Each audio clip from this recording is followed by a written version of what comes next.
Abidjan who are attending the UNCCD meeting. But unfortunately, we could not change the dates because we are in a journey. We want to make sure in these 4 weeks, we have had thematic engagements where we share with you the narrative that has been compiled thanks to the French government, thanks to the Embassy of France here in South Africa, thanks to AFD of the French consortium who put together seed money for this initiative. Based on the consultations we did, we got into a partnership with UNEP. They were excited and they said, can we partner to take this to Africa? They are supporting us in packaging this material, which have started as thematic briefs, which all of you received. But by the end of this month, we have to compress them into policy briefs. For those who are in the room who've been policymakers, you know that you want a 4-page for your permanent secretary and a 1-page for you. But even better, you want champions who will write your speeches and pull out from these long messages. So this is what this club journey is about. Can we document our real African experiences? Can we use science to sharpen these messages so that they are objective and evidence-based? And can we sign up to being champions who are going to accompany the journey of making the Africa we want? Without further ado, let me introduce you to our program. We are going to start with the opening remarks from our partner, who is Dr. Zemetkun, who is going to just share her vision and expectations from this journey from the UNEP perspective. Then we are going to have a discussion with someone who is an author for the IPCC report. We just want to know, how did you get to be an author? What do you write about and where do you get those messages? After that, we are going to try and summarize the big document that you got in a 15-minute presentation that will be delivered out of Zambia by our own Mr. Ndashe Kapulu. After that, we bring our world-renowned expert, Dr. Bruce Campbell, who is with Clim-Eat, but we all know he was previously with CCAS. He's going to unpack for us what is happening globally. What are the different platforms where we are supposed to be engaging? What are the narratives that are coming out and where is Africa located in that narrative? And then I'll hand over to my colleague, Ms. Tembile Mwamakamba of FANRPAN, who is going to moderate a discussion where we have a panel, but we also want input from you, the audience. You are free to ask questions, you are free to comment on the document, but we also want to register our thanks to all of you who have submitted in writing your comments. All those comments are being used to sharpen the journey of preparing our policy brief. I see we have 77 participants on board. Congratulations, Africa. We know we are expecting more of you. We have 283 registered participants. Some did say they'll be coming on and off, but I just want to share the statistics that excite me. Out of the 283 registered participants, we have 30% representing non-governmental organizations. We have 28%, so 1/3 NGOs, 1/3 academics, and then we have research institutions, 12%. You can add those to the academics, and that gives you a 45%. We have the African Union and UN agencies at 5%. We have our farmers drawn from farmer organizations at 6%. We have policy organizations, 2%. We have youth-led organizations at 2%, and we have government representatives at 2%. Now come with me, 2% of 283 is a very significant number. We are grateful for all those who've taken time to at least review the thematic brief we sent and to register.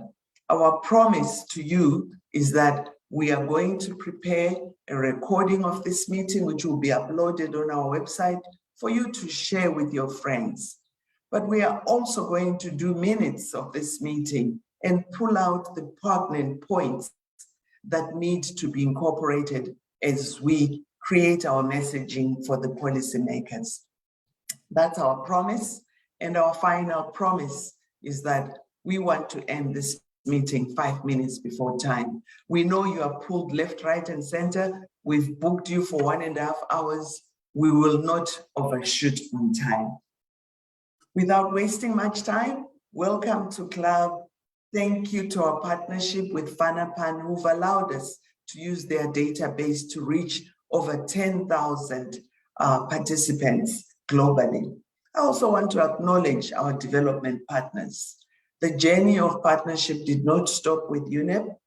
We also have on board the Bill and Melinda Gates Foundation, who have endowed us with funds that we are going to be using to bring on board postdoctoral fellows, to also attend the regional and global platforms on climate smart food systems, on biodiversity, but most important, to make sure academia are instilled in this process and that our negotiators in Africa are trained. We have a summer school and equipped with messages. So we are pulling all stops and we need more partners. Thank you for your time. My intro was meant to be 10 minutes. I'm exactly 9 minutes. I now move on to Dr. Zemetken, who is no stranger to academia. We are so excited to have her giving the opening remarks. What excites me is that we've hinged this club program to be a program and a club for women. So we celebrate you, Dr. Zemetken. We didn't make the choice for you to be our leader, but we celebrate that we have you. She holds a PhD in earth science and geothermics and is internationally recognized and acclaimed as a professional in the past 25 years.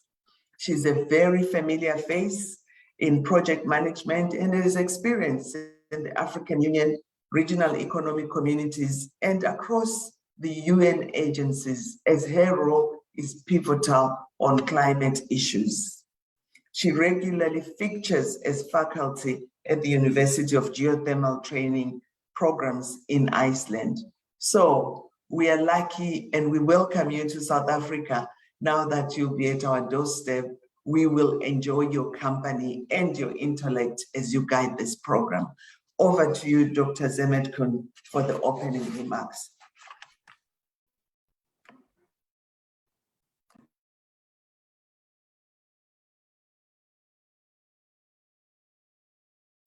Please unmute. You are still muted. Our moderator, please. Thank you very much. Thank you. Thank you very much, Professor Lindway, for this introduction and for a very good and comprehensive introductory remarks, which you have really covered about CLAB and about partnership and others. Actually, I really welcome all the distinguished guests and participants here. And particularly me, I represent the United Nations Environment Programme, Africa office, and the partnership that we really created with CLAB-Africa, led by the University of Pretoria.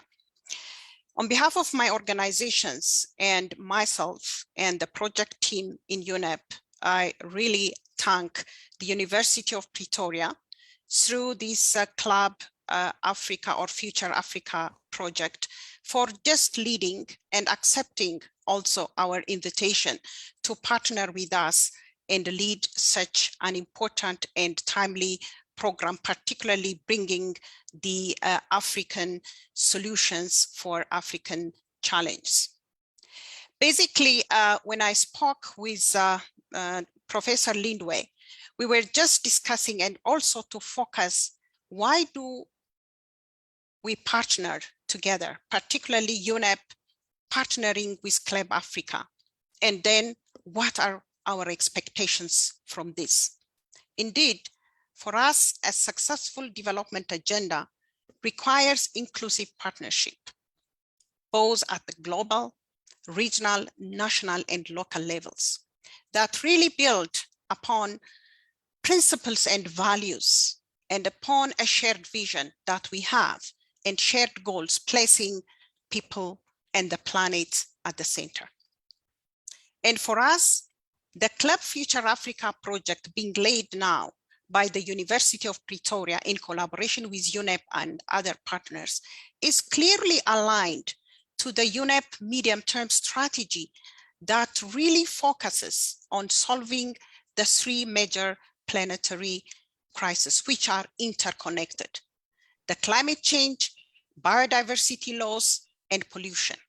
And these crises are putting global and continental economic and social well-being risk.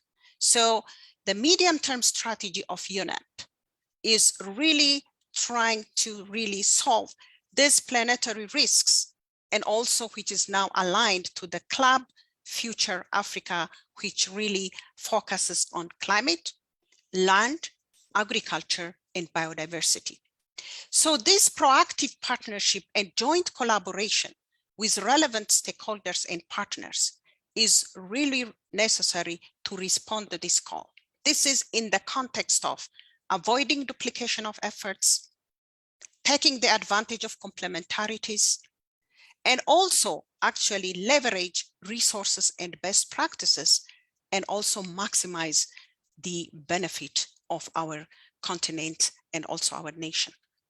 So basically, as you see, this climate, land, agriculture, and biodiversity is providing innovative solutions to alleviate this crisis and respond to the global and continental development agendas like the Sustainable Development Goals 2030, the African Union Agenda 2063, and the Paris Agreement on Climate Action of 2015.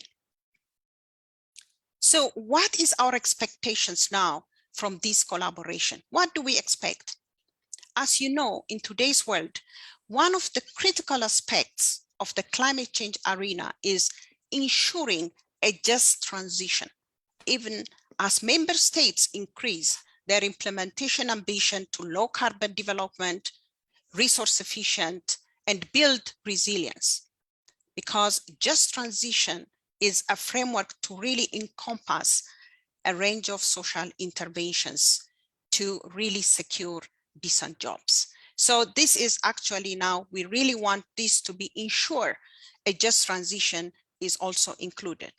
This is actually our expectation, is something the research institutions and academia such as the University of Pretoria through its Club Future Africa project should explore and showcase how the climate change, both adaptation and mitigation, can be championed within this mix. Even as we call now for ecological driven actions in adaptation, that as part of increasing climate ambition in Africa, we need to see how can we ensure this drive a just transition to ensure equity and justice for millions of Africans. A tool to enable policy actors to make climate action as an investment opportunity that drive a just transition in the areas of food systems, land restoration, biodiversity, health and well-being, and land, water, energy resources is vital and timely. So in this regard, our expectation from this partnership with the university and also through other collaboration will be first to really identify a scalable innovative solution to promote a just transition on the identified cross-cutting thematic areas, the 4 thematic areas that we are having now a series of webinars in this month in May. So basically, our focus is to have this scalable, innovative solutions and also focus on the implementation across multiple sectors, multiple catalytic sectors, and focus on communities. The other expectations what we have is develop a knowledge products to inform the application of climate change, including the ecosystem-based adaptation in food system, land restoration, biodiversity, health and well-being, and water energy use. So this is not only focusing on ecological benefits, but economic as well as to drive just transition. Indeed, we expect these knowledge products to be used by policy actors. Professor Lindway has said that a series of policy briefs have been prepared, drafted. Now we want to hear from different panelists now to really improve the figures, the facts, the existing situations, the challenges we face in these different catalytic sectors, in these three planetary crises, and provide innovative solutions, and particularly to decision makers who will be actually developing a clear and coherent policy and institutional framework that can really bring into action to drive the social, economic, environmental pillars in the context of the social actually development, the sustainable development in Africa. This is mostly that what we are actually expecting. And above all, this CLAB-Africa initiative is also aligned to the outcomes of the recently concluded in March, the UNEA outcomes. As you heard, and as you have been, most of you participated, that the UNEA 5, particularly the UNEA 5.2, has already adopted the ministerial declaration as one of the outcomes on strengthening actions to nature to achieve the sustainable development goals. This is really in line with the CLAB-Africa objective, which is focused mostly on these four thematic areas: the climate change, land restoration, agriculture, and biodiversity. Further, the UNEA actually adopted by consensus about 14 resolutions and decisions that revolves on the four thematic areas. Resolutions are not solutions. Resolutions to come to action, to be on the ground, to create impacts on our marginalized people, on poor people, particularly on the largest population of our women and youth.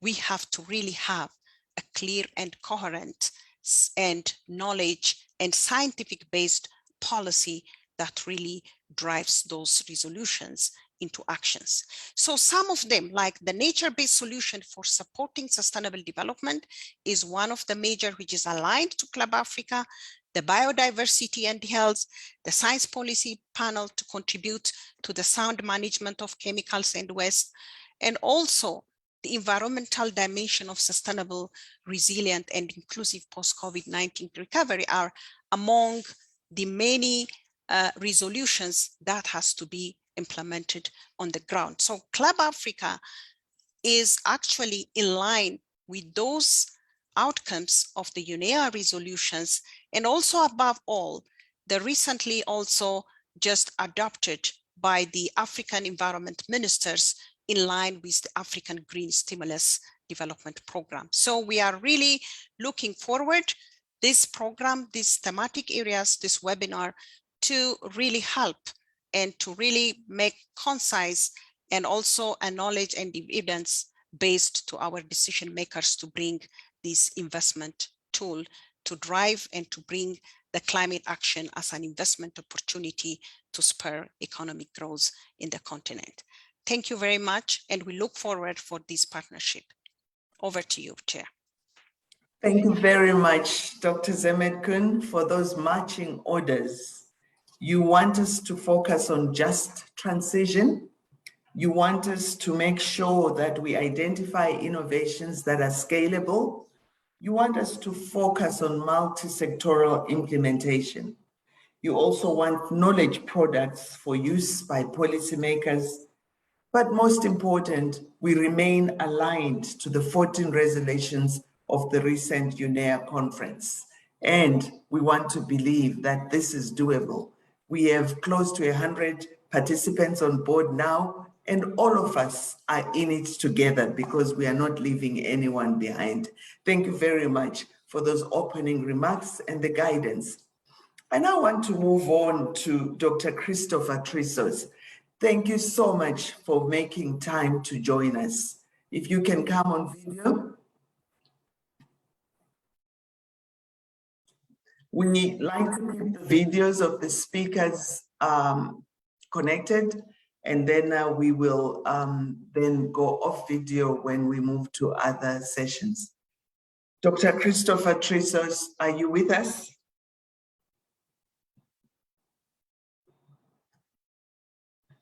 He did say he's got another engagement, so he was going to be connecting on and off.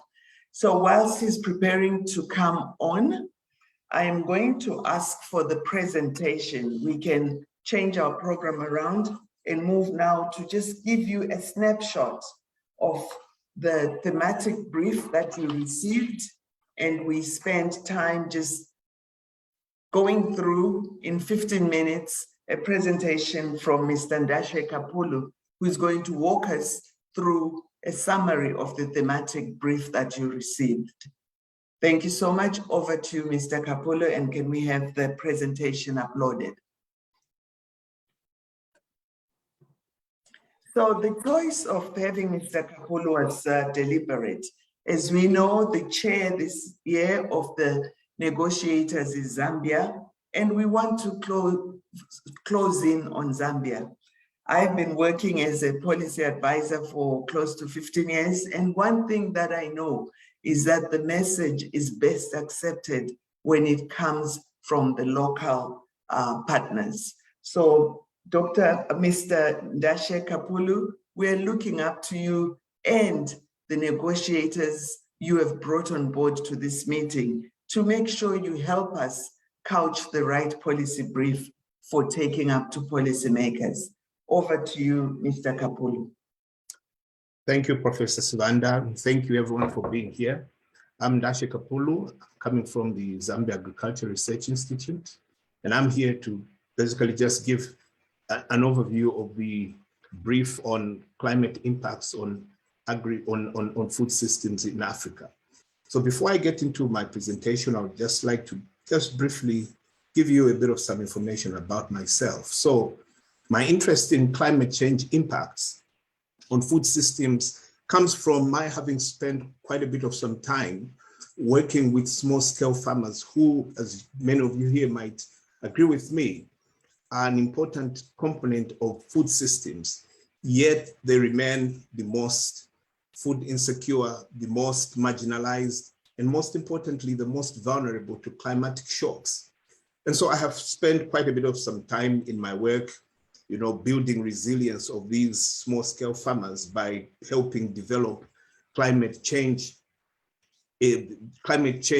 resilience among them by developing climate smart agriculture options.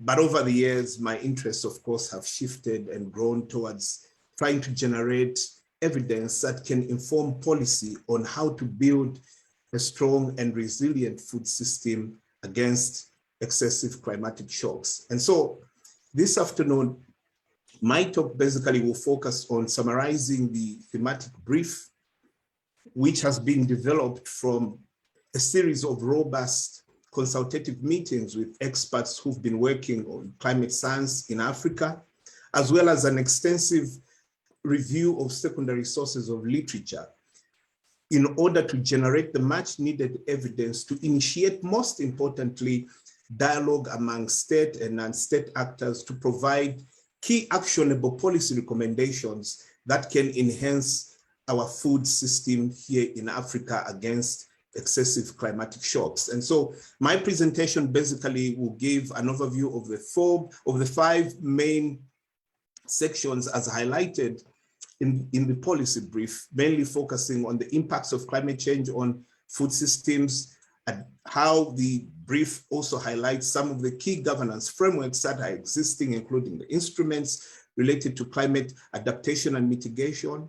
Then I will then talk about some of the governance shortcomings that are highlighted within this brief. And then I'll move on to talk about some of the proposed innovations and solutions that are worthy of investment in line with the opening remarks from the UN representative. And in conclusion, I'll then summarize some of the key recommendations that are highlighted in this policy brief.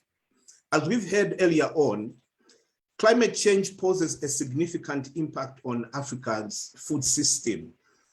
evidence is being generated, and there's a lot of evidence that has come out that points to the fact that climate change will significantly impact Africa's food system. And if not well addressed, we run the risk of not achieving some of the sustainable development goals due to the adverse impacts of climate change. And so these are well highlighted within the brief, and the brief basically delves into using some of the sources of evidence, for example, to show how that it is anticipated that climatic impacts in Africa as a result of increased temperature might result in decreased yields, might also lead to increased volatility of crop yields for major food crops in Africa.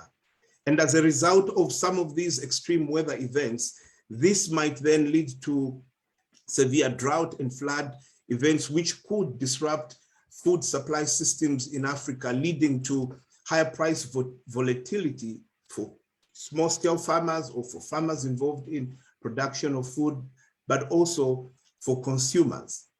And taken together, all these things have the potential of worsening the various forms of malnutrition, including undernourishment and micronutrient deficiencies.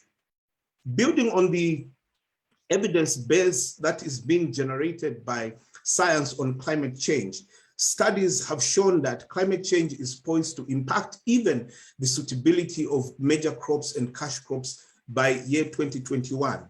And this policy brief again delves into showing how staple crops and cash crops like maize, rice, and wheat, including soybean, might not be able to favorably grow because of increased temperatures, increased incidences of drought and flood events. Within this context, the policy brief then delves into looking at some of the existing governance frameworks that are targeted at mitigating and adapting to climate change at a global level, regional and sub-regional level. So within these governance frameworks, the brief highlights the steps that have been taken, for example, at an international level in terms of the Sustainable Development Goals under the UN Agenda 2030, including the Paris Agreement of 2003 on climate change. Goal number 13 specifically highlights how that climate change is a topical issue. It is an issue that requires urgent steps and urgent actions to be taken in terms of combating its impacts. And within this framework, there is wide acknowledgement that instruments and frameworks that are existing within the UN system, such as the United Nations Framework Convention on Climate Change, is a primary international and intergovernmental forum for negotiating the global response to climate change. So basically, one thing that comes out from this brief is that there is a wide acknowledgement of steps that have been taken at an international level, including at regional level, for example, using the AU Agenda 2063, as well as the CADIP and Malabo declarations that all speak to how that steps have been taken within the African context by African political leaders who have shown commitment to addressing some of these global challenges related to climate change by, for example, ensuring that adaptation to all forms or all actions that draw upon skills of diverse disciplines to ensure implementation of actions are at the center of most of the climatic agenda to ensure that the survival of the most vulnerable populations, in this case, small-scale farmers who are involved in the production of food, is safeguarded. And likewise, even within the sub-region, in the SADC, in the East African community, in the Common Market for Eastern and Southern Africa, in the ECOWAS region, notable strides have been made in terms of indicating how that policy at various levels can address challenges that are posed by climate change within the respective regions. So there is appreciation within this brief that there is an existing framework that governs to some extent the implementation of mitigation measures and adaptation measures towards climate change. However, within the brief also highlights some of the shortcomings that need urgent attention or that need consideration for some of the instruments that are already existing to become effective or to be effectively implemented. For example, the brief highlights the need for an effective implementation of climate policy as one of the key things that could potentially impact on the effectiveness of implementation of some of these instruments. So there is need for an effective implementation of climate policies that depends on the extent to which actors at the front line within the policy cycle, within the implementing agencies are aware on the contents of the policy. So this is highlighted as a key gap. So there's the link between the level of awareness among actors with the effectiveness of implementation of some of these policies. Again, another thing that the brief highlights as a major governance shortcoming is that within many African contexts, there is somewhat a disconnect between a climate change policy at national level and at subnational implementation levels regarding the availability of relevant information as regard climate change. And one of the key things that the brief highlights is that more effort is required to provide knowledge, including efforts towards driving willingness among key decision makers who include state and non-state actors to be held accountable for the implementation of some of these existing climate change instruments that are already in place within the African context. One other thing that the brief brings about is drawing from some of the shortcomings as highlighted earlier on, including building on some of the existing frameworks. The policy brief proposes some innovative ways or some innovative solutions which are worth considering for investment. And among the ones that have been proposed within this brief include there is need to add more value towards investment of climate science. For example, the upscaling of ecological approaches towards building resilience in agricultural productive systems, such as upscaling climate smart agriculture technologies.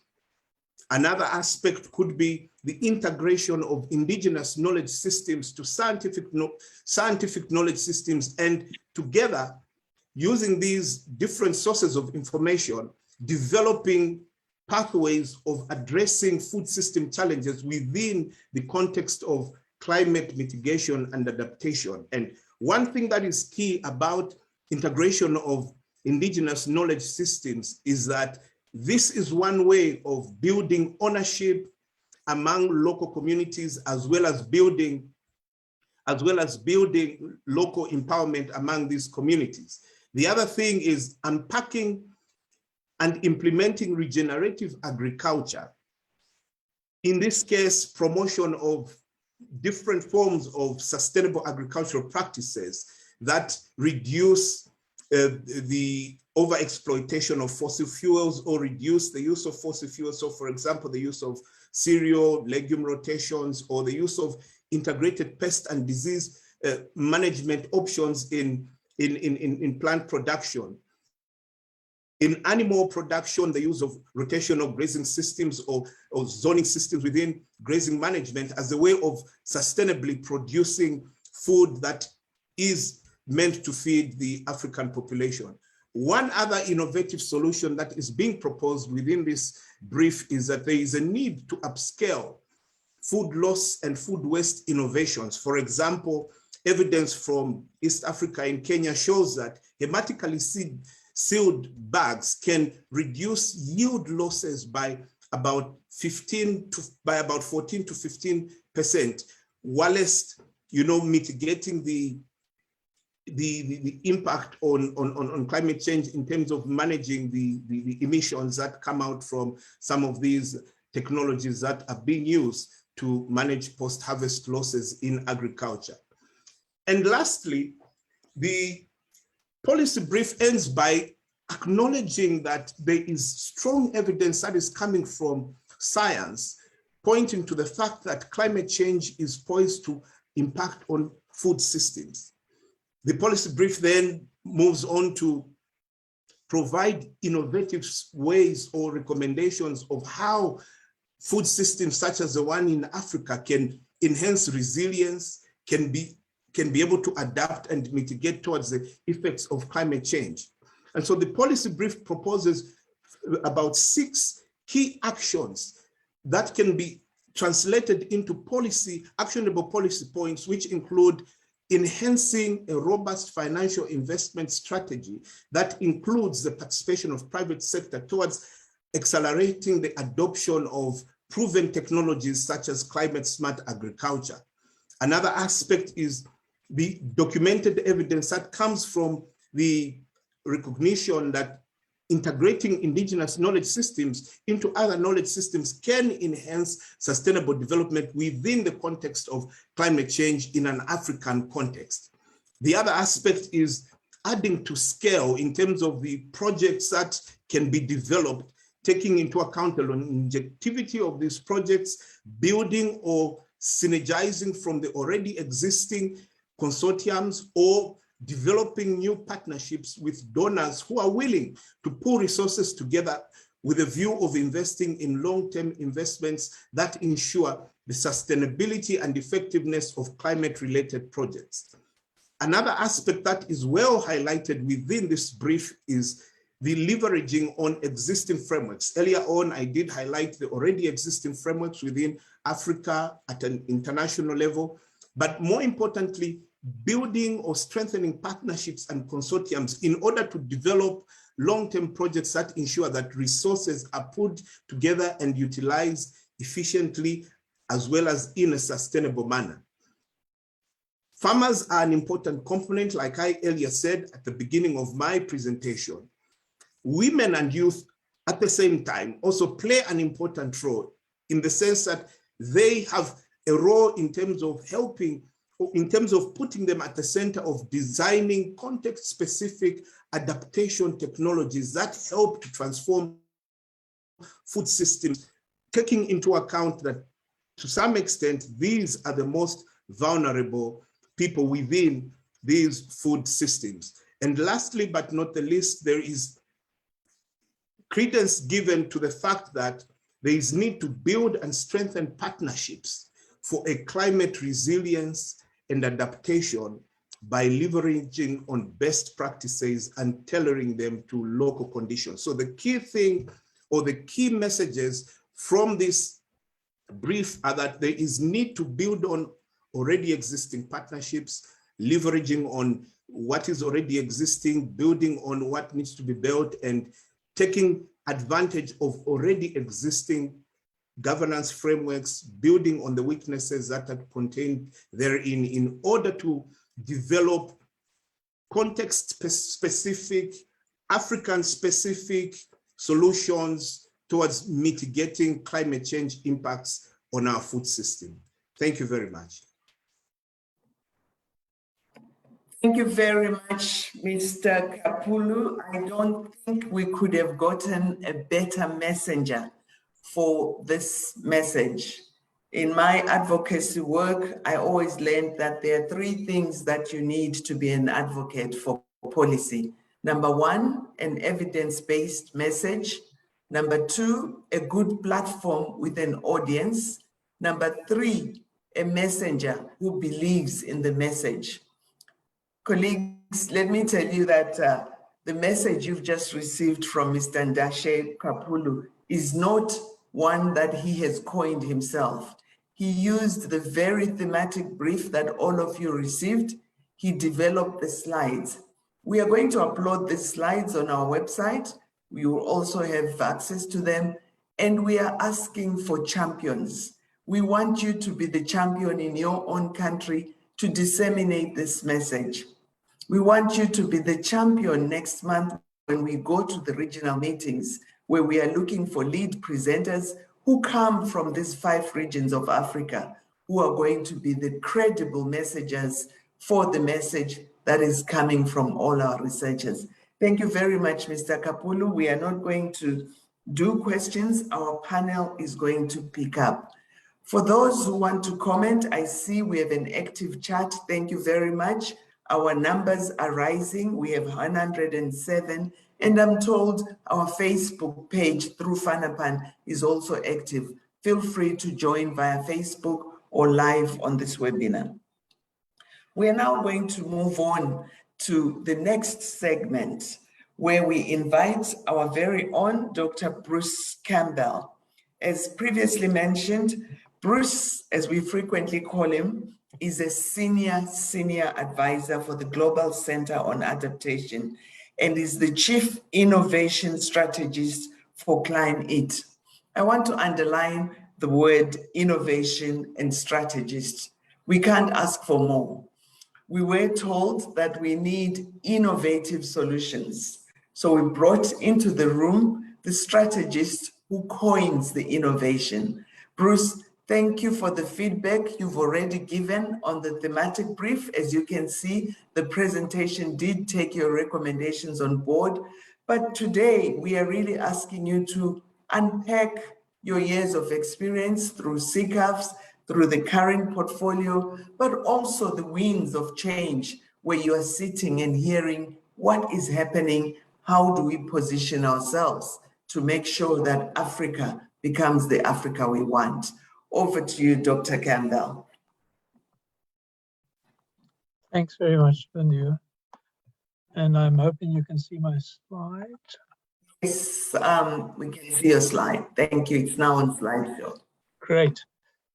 Okay, so I've been asked to talk about challenges and opportunities, and actually the previous presentation really said some of the things that I wanted to reiterate.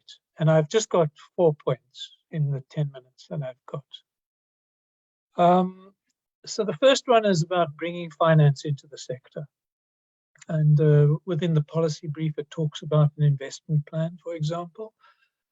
So recently we put together what it would cost to transform the food system, and it runs into the trillions. We envisage a major transformation of the food system in terms of poverty alleviation, nutrition, and environment. There's multiple reasons that we need to change. The key piece for me, though, is not thinking of this as donor funding. I think the most important is to really get the private sector working in the food system.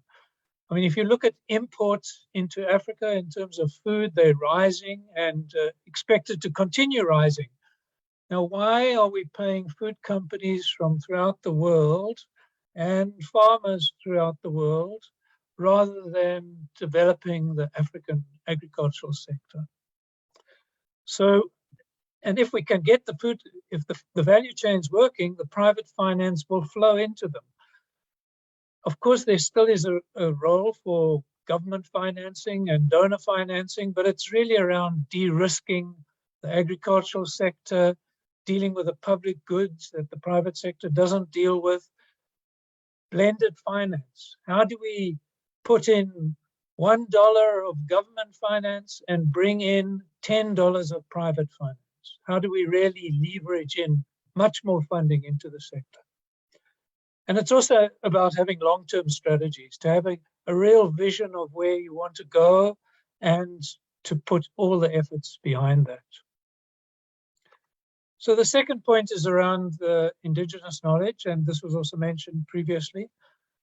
I think it's really important to build on indigenous knowledge and local knowledge and to merge it with other knowledge systems. I remember working in Senegal, where we were working with weather forecasting, and farmers had their own ways of telling what the season was going to bring. And so actually we didn't come in as scientists and say, this is the way it has to be done. We first of all explored together with the local people how they did it, and then asked about how can we combine it with other knowledge systems. But I want to make sure that we don't think that local knowledge and indigenous knowledge is going to save the day for us. And the IPCC report is actually really clear on this. It talks about autonomous adaptation, which is farm level strategies that farmers take all by themselves, and it's essentially based on their local and their indigenous knowledge. And it says that with this autonomous adaptation, we will not achieve SDG 2 under climate change. So we have to think much bigger about the whole food system. We have to bring in new technologies and new innovations, but we have to start from the local. And I think this was also mentioned previously. If you're going to start with the local, it's really positioning farmers, women, youth at the center of the design of the technologies and the innovation systems. You know, there's been decades of work on participatory action research, and it's the way to get change happening. Externally, coming in with external ideas and trying to force them onto people is just not going to work and has never worked. The third piece is about implementing sustainable practices. So policy development, long-term strategies, finance is all really needed, but a lot of us are saying it's really time to see the action. We need to see the implementation happening. And I was listening to a presentation yesterday from one of the negotiators, and they were talking about us scientists and development specialists who use all these different names: regenerative agriculture, climate smart agriculture, agroecological principles and approach and technologies. And we're really calling for, let's not confuse the game. Let's think about what actually needs to happen in different places. So a climate smart practice in central Zimbabwe is not going to be the same as a climate smart practice in southern Zimbabwe. What are the actual practices that farmers need to apply in different locations? And it is around diversification, cover crops, reduced tillage, integrated pest management, rotational grazing. And these are all things which are talked about under sustainable agriculture, under regenerative agriculture, under climate smart agriculture, and under agroecological practices. So I'm really feeling the need to really focus on the things farmers do rather than the concepts that we come up with. And then partnerships for learning. This is going to be a really challenging environment to achieve what needs to be achieved in the next decade if we're going to achieve the SDGs and cope with climate change.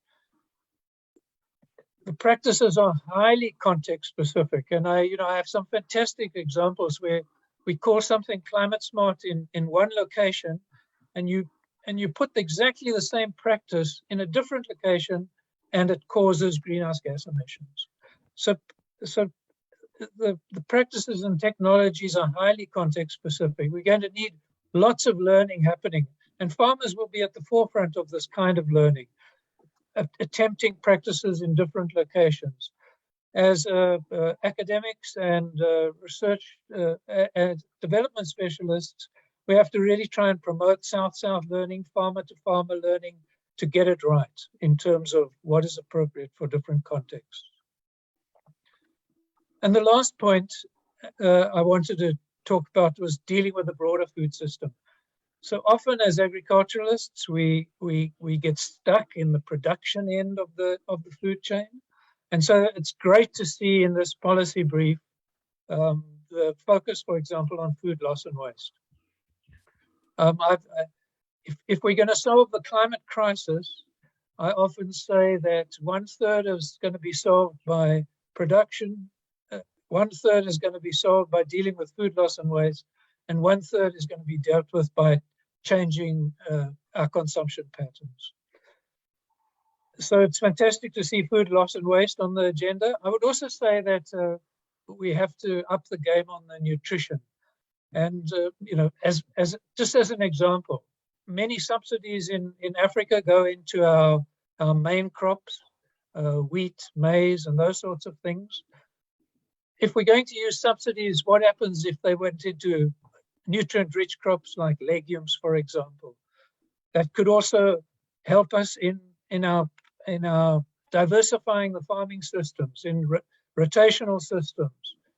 Can we think about the end product of what we want, which is a nutritious farming system, and link it to some of the things that are happening on farm? So thanks a lot. It's a great idea to put this policy brief together and to have it so focused on Africa. I hope to see the action that it emerges from it. Thanks a lot, Linda. Thank you so much, Dr. Campbell. As always, when you speak, it's all wisdom, and I dare not summarize it. But I really want to come back to key things that you brought up. We get the financing, we get the indigenous knowledge, that's all there. But you touched on implementing sustainable practice. And we know that we are not just going to be a talk shop, we have to equip our policymakers with actionable innovations. In that, can you unpack for us what climate smart means and what regenerative means? If you are able to come back, and then maybe just highlight again your 3 I's: consumption, food loss and waste, and was it production that will make the package to make a difference on climate. Bruce, are you able to pitch on those? Yeah, so, you know, I was at the start of the climate smart movement, and you know, essentially it's focusing on productivity and food security as the one pillar, adapting to climate change, and mitigating, reducing the greenhouse gases. But and it's more about the objectives of achieving those. It's not saying that practice X is the climate smart practice, because as I've suggested, so one practice in one context may be climate smart, and in another context, the exact same practice may not be climate smart. Regenerative agriculture is as the name indicates, it's about putting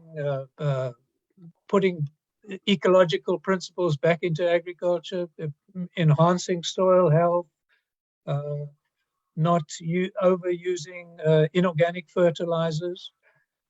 But many of those exact same things, for example, reducing inorganic fertilizers, is part of climate smart as well. We want to reduce emissions. We don't want to see the nitrogen going into the atmosphere. Putting carbon back into the soils, it's part of climate smart as well. And agroecological practices are, once again, there's so much overlap amongst these terms.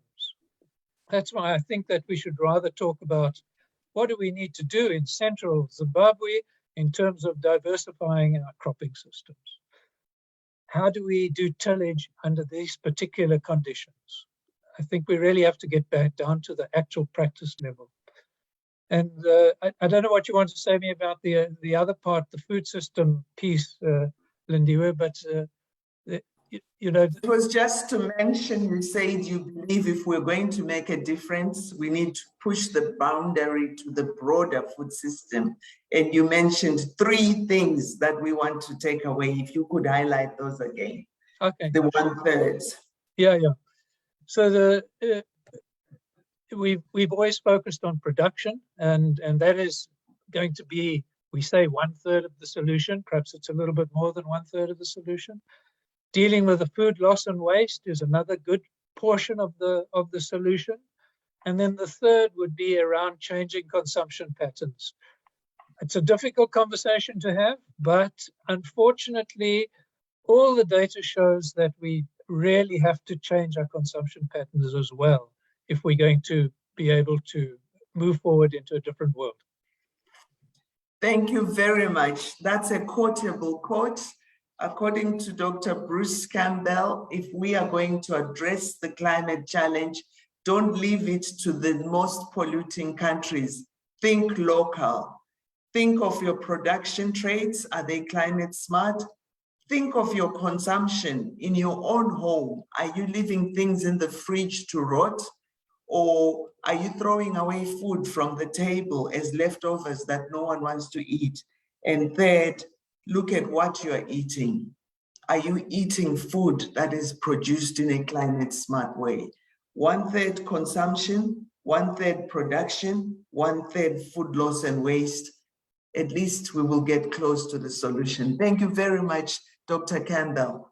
Colleagues, it's now time to turn the wheel to our audience. I want to introduce our moderator, Director of Policy Research and Analysis at the Food, Agriculture, Natural Resources Policy Analysis Network, FANRPAN, who is going to bring with her a panel that has been carefully selected to showcase the Africa we want from youth, women, farmers, policymakers, and after that, we'll get a chance to engage with the audience. But please keep the chat active. We are going to mop up all your suggestions as we journey into producing the final policy brief. Over to you, Madam Sitembile Mwamakamba. Thank you, Professor Spanna, and a good afternoon to everyone that is joining us. At this time, I would like to just begin off by sharing a bit about CLAB-Africa's approach. You would have heard that we want to make sure that we leave no one behind in making sure that we take the messages from this policy brief. So we are looking right across the continent. We are going to be engaging with Central Africa, East Africa, North Africa, Southern Africa, and West Africa following these thematic dialogues. But also we want to take a multi-stakeholder approach where we want to talk to government representatives, researchers, academics, civil society, youth, women, private sector, and development actors. So today, to begin this conversation, I am joined by two colleagues, Dr. Tilahun Amede, who is the head of Resilience, Climate and Soils at the Alliance for a Green Revolution in Africa, AGRA, and I'm also joined by Ms. Joyce Kobia from the Center for Crop Improvement, WASI, in Ghana. Dr. Tilahun and Joyce, welcome to today's conversation. I want to just start off perhaps by looking at the two institutions that you each come from. And to start with you, Dr. Tilahun, what is AGRA doing to support farmers in building resilience to climate change and to adapt to the impacts of climate change? Yeah, good afternoon. Thank you for the opportunity. AGRA is working to transform African agriculture in a sustainable way. And we do that by creating capacity, by helping countries to develop appropriate policies, but also by providing access to technologies and practices that matters most, mostly context specific. So we work with multiple continental partners in 11 countries and reaching millions of farmers at a scale. Thank you. And from what you have had this afternoon, is there anything that we have missed out? Are there technologies? Is there an approach that we need to think about including as a recommendation in our policy brief? Yeah, I think most of the things have been mentioned, but I think what we have to emphasize is that, what is Africa most prone about? It's about really drought and extreme events. So that is one. The second thing is that, unlike the broader northern world, we are very much struggling to produce enough food. So it's a balance about production and protection and adaptation. So what do we do really for our farmers to produce enough food while we enhance their resilience capacity to climate change? So one is really the market incentives. What do we do to attract investment so that farmers will have the capacity to respond to those changes. But also, energy is a big issue in the continent. As you know, most of our households are dependent on biomass for energy, and that is creating a lot of deforestation, land degradation. So unless we bring in the rural energy into our systems, it's almost impossible to adapt to climate change. The other area is really, managing our landscapes. It's an issue where we really see a lot of land degradation, and our people are opening up new land in search for more land, more food. And unless we intensify our systems and produce more per unit of area, it's almost impossible to adopt some of these climate smart agricultural practices. So there are things we need to really invest. The other area is really the extension system. Even if we have lots of technology and practice out there, the reach of farmers is very, very low. The coverage is very low. So how do we help farmers to access these technology and practices, particularly in countries where you have very limited extension support and extension capacity? I think these are the areas that we need to explore to adapt to climate change. Thank you. Thank you. Very important point that you raised there on the need to scale up coverage with some of these interventions, and also making sure that our extension system is extending the appropriate knowledge to help our farmers to be able to adapt to climate change. I think the other points that you raised, which are quite interesting, with regards to the energy use, and also with regards to restoration of our lands and biodiversity, which is quite interesting because the subsequent webinars we are going to have under CLAB are going to be focusing on those exact points. So thank you very much, Dr. Amede, for your intervention. Let me turn now to Joyce, who is a young person in Ghana who is into farming. Joyce, you have been listening to the discussions that we have had, the presentations. Do any of the points or any of the issues raised speak to young people?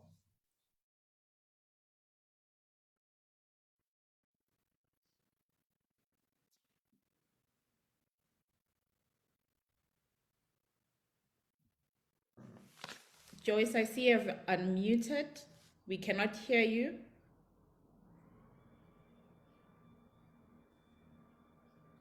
Okay, whilst Joyce is trying to unmute herself and be able to participate, I'm now going to throw it to our audience here.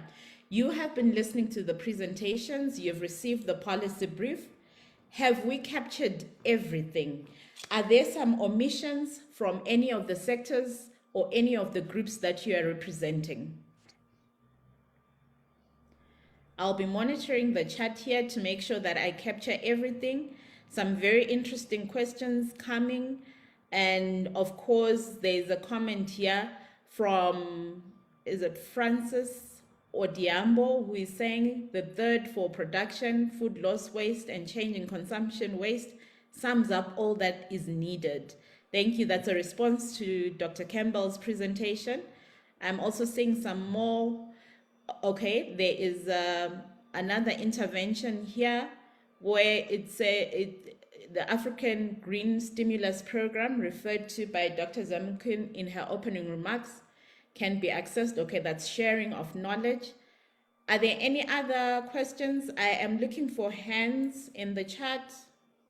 If you have extra 1 minute, I thought I would leave the space to our next panelist.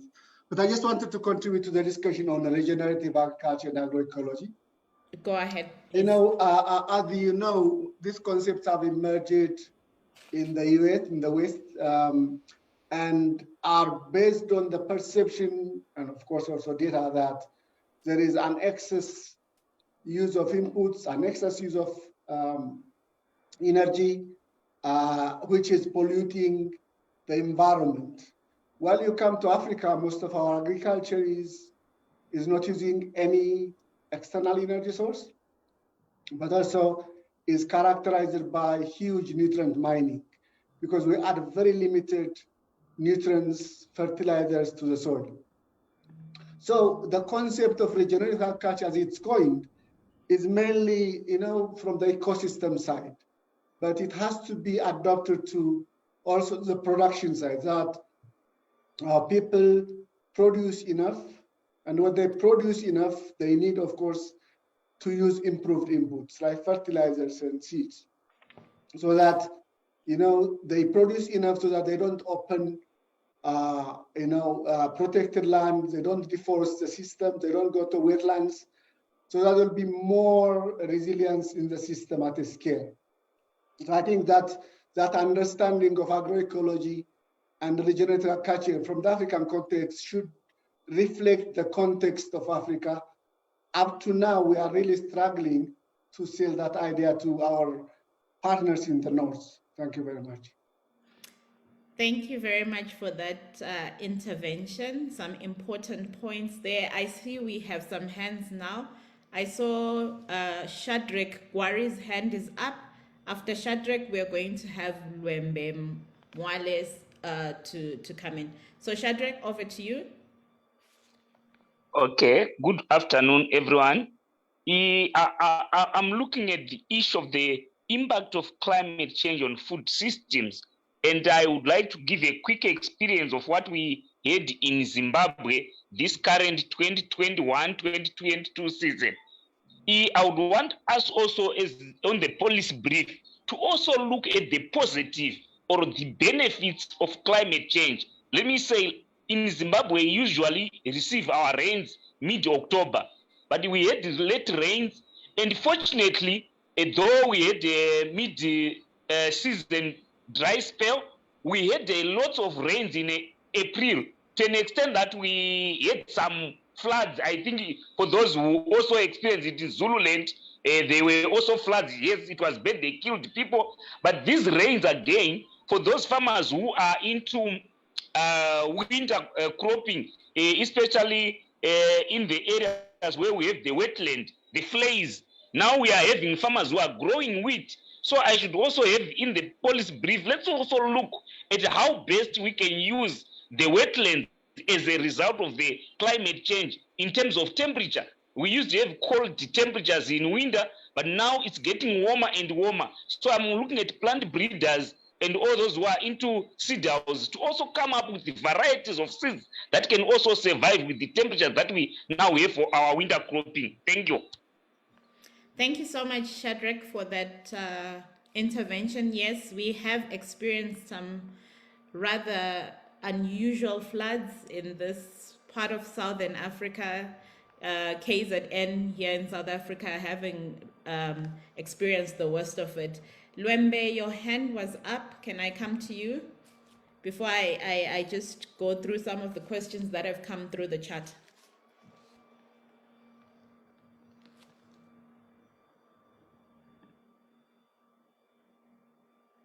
Is Lwembe still with us? Okay, I am not seeing his hand anymore. All right, so through the chat, we have also received some interesting questions.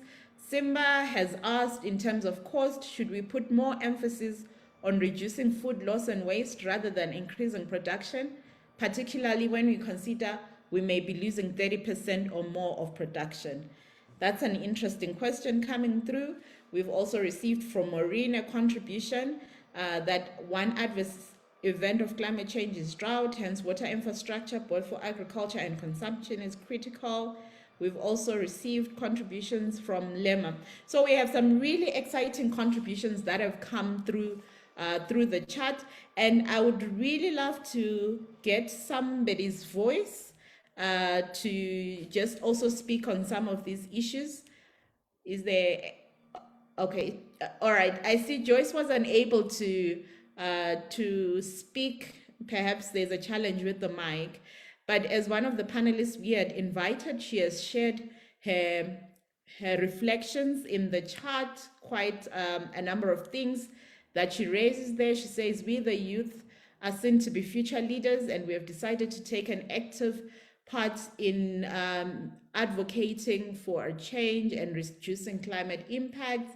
So she talks about the need to find scientific solutions through improving higher education and research systems, also looking at how we can get the communities more involved and in activities such as afforestation and making sure that they use sustainable energy. And also she has been talking about the use of online and social media platforms to encourage sharing of climate change messages.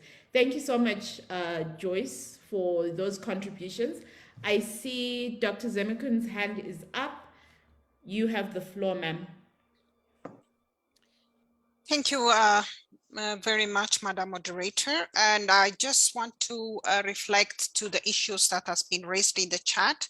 One is it's about the United Nations Environment Assembly. Thank you for raising that.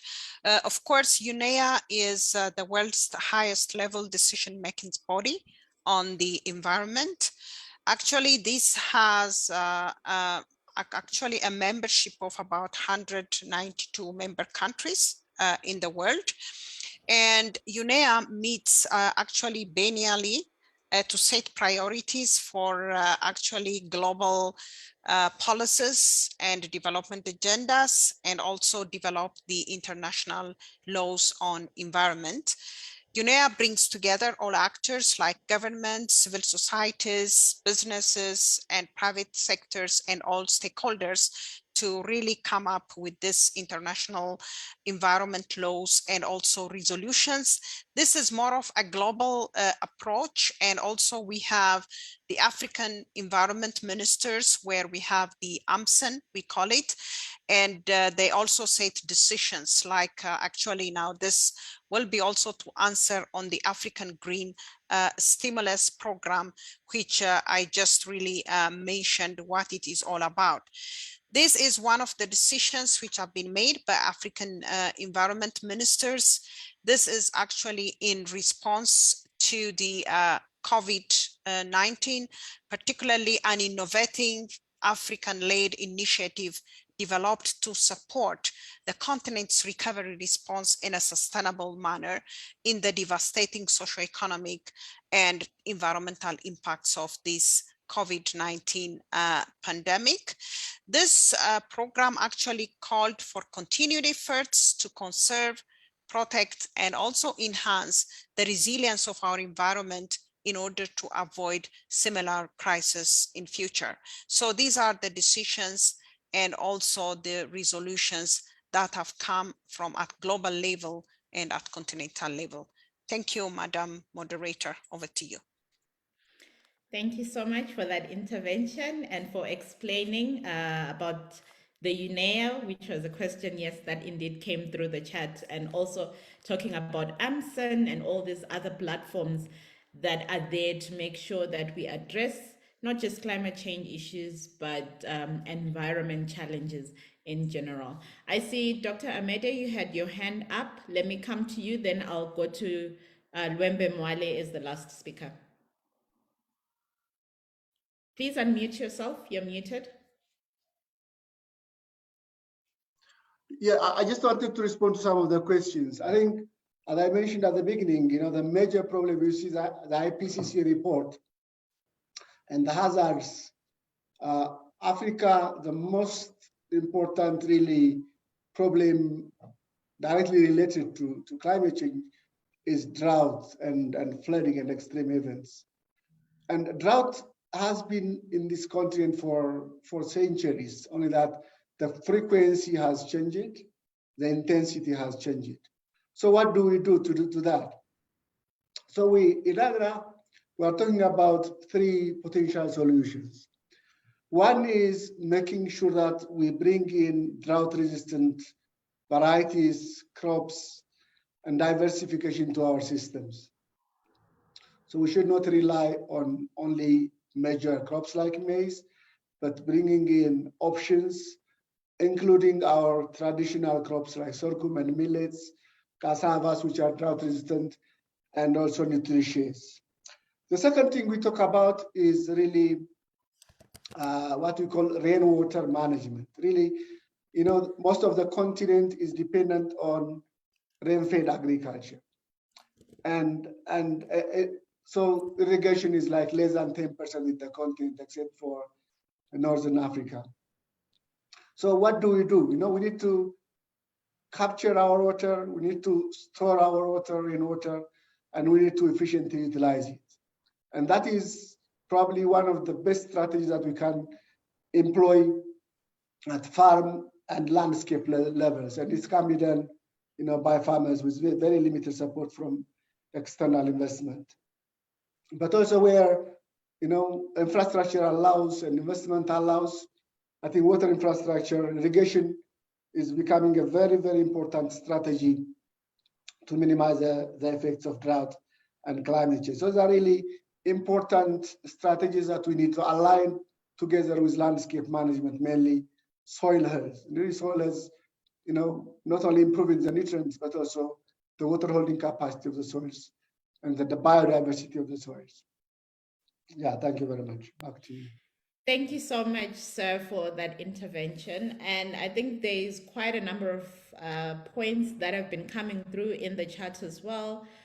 Joyce has also said, I think as you were talking about the need for crop diversification, Joyce has also added that we need to invest in research into quality seeds and also make sure that farmers get access to that quality seed. Thank you so much, Joyce, for your interventions. I know you are having challenges with your mic there, but thank you for being available. Luembe, let me come to you as the last speaker for this session this afternoon. Thank you so much, Tembi, and thank you, colleagues, for those well-presented aspects of your work. I just want one question, Tembi, because arising from the presentations, it is clear that science needs to inform policy making. So I wanted to find out, how will evidence from the CLAB-Africa be made accessible to policymakers? Thank you. Thank you, Luembe, for that question. How will evidence from CLAB feed into the policy-making space? How will that evidence inform the positions that our negotiators are going to be taking in Egypt in November this year? Very good question. At this point, I think I'll just like to thank Dr. Amede and Joyce, who led the discussion for our session. I'll also like to thank everyone that has contributed, asked questions in the chat, but also has highlighted areas that perhaps the policy brief needs to focus on. I'll now like to hand over to Professor Spanda for the conclusion of this webinar. Over to you, Prof. Thank you very much. I am not giving closing remarks, but colleagues, the last question is a segue to my highlights. As we said in the opening remarks, what you received is a thematic brief. We are receiving your comments and we encourage you to submit via email additional comments. These will allow us to package a 4-page document. Now, this document is going to be our first policy brief that is going to be focusing on climate, land, agriculture, biodiversity, which is the CLAB bigger areas, but specific on this one, it's on food systems. So this will be packaged and we will do a 1-page summary of the key highlights. We are going to have 3 other thematic webinars. On the 17th, which is next week, we are going to start at 3 o'clock where we focus on water and energy. And I'm glad that you've already asked a question from AGRA representative. The highlight was, you are not talking about energy. Tell us the impact of energy on climate change and on our food systems. So we have a dedicated thematic session on water and energy. And from what I've been hearing, it looks like when we go to Egypt, one of the key issues, particularly from FAO, that they'll be pushing is water, particularly for this Africa COP. We want to unpack the issues of water and energy. So as CLAB family, our next webinar is focusing on water and energy on the 17th of May. On the 24th of May, we are going to be taking a deep dive on a thematic area of One Health, where we look at healthy people, healthy animals, and healthy environment. You are going to get the thematic brief, and we will debate, discuss, and collate your feedback to package into a policy brief. Our final convening is going to be on the 30th, where we focus on land and biodiversity, 30th of May. So that creates a deck of 4 thematic webinars. You have seen them there projected. 11th of May, we looked at climate and its impact on food systems. 17th of May, water and energy resource use. 24th of May, people, animal, and ecosystems health and well-being. We're looking at the just transition in all this. And finally, 30th, not 31st of May, we're looking at land restoration and biodiversity. There's a mistake, it's 30th of May. When we have finished with those 4, we are now going to take a deep dive into our regions. When we are going into the regions, we are looking for regional champions who are going to distill these messages from the 4 thematic webinars into an advisory note that goes to our regional champions. Your question on how will it happen? I talked about message, the platform, and the messengers. We are looking for you and looking up to you as messengers. If you want to make a presentation, write to us, we'll work with you. But definitely when we work into the regions, we want a dedicated representative from that region who is going to speak specifically, as we heard from Dr. Bruce Campbell. If it's going to happen, we have to start at local level. The message has to be relevant at local level, but take a hook from the global context. Our regional engagements will be throughout June, and we are targeting 5 regions in Africa: Southern Africa, 1st of June, East Africa, 2nd of June, Central Africa, 3rd of June. Then we take a break, pick up lessons learned. We move to West Africa, 23rd June, and North Africa, 27th June. If in the audience you feel that some of these dates coincide with a regional event that would affect participation, this is your platform. Get back to us. The dates are malleable, but we have a cutoff date of end of June. Allow me to thank you. We keep our doors open. Look at the FANRPAN website, look at Future Africa website. We are going to post this webinar recording on those platforms, but we are also going to be listening out to you as you make your submissions, not just on today's one, but on subsequent webinars. And every Friday, we will be posting to you the outlines for the next Friday, so for the next week. So for the webinar on the 17th, you're going to get a release from us on Monday. Thank you for being with us. I promised that I know you've got back-to-back meetings. We want to close this meeting a little bit early so that you can turn over to your next meetings. See you on the 17th of May. Greetings from Future Africa campus at the University of Pretoria. And thank you very much for your active participation. Prof, before everyone leaves, if we're able to just turn on our cameras for a group picture.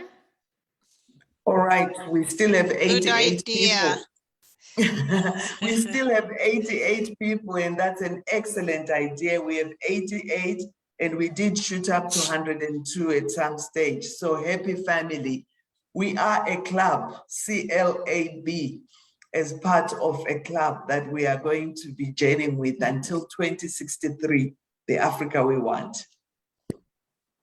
Okay, thank you. So I'm taking from 4 slides. So we have our videos on. I am taking for the first captured. I take for the second.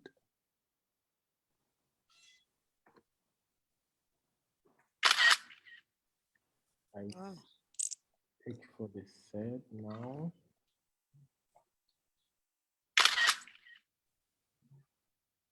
And I take for the last. Thank you. That was 4. Yes, Prof. Thank you very much. Goodbye, colleagues. We'll meet again on the 17th of May. Thank you very much. Thank you. Matilda. Thank you. Thank you and goodbye. Thank you. Wonderful. Bye. Thank you very much. Bye-bye. Thank you. Thank you.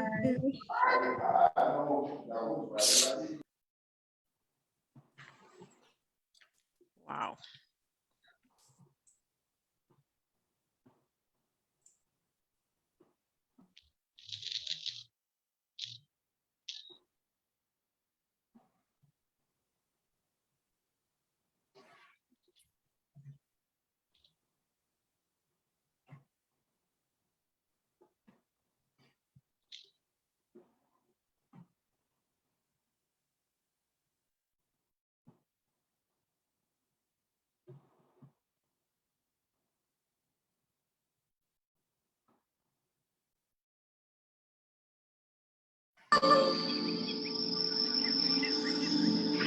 Bangawego, are you to Bangawe? To Mama, where could Daddy Bantu Koyote? Mama said, the kid of Bangawe. Piana Poyana, I know we are Melura. Mama said, the kid of Bangawe.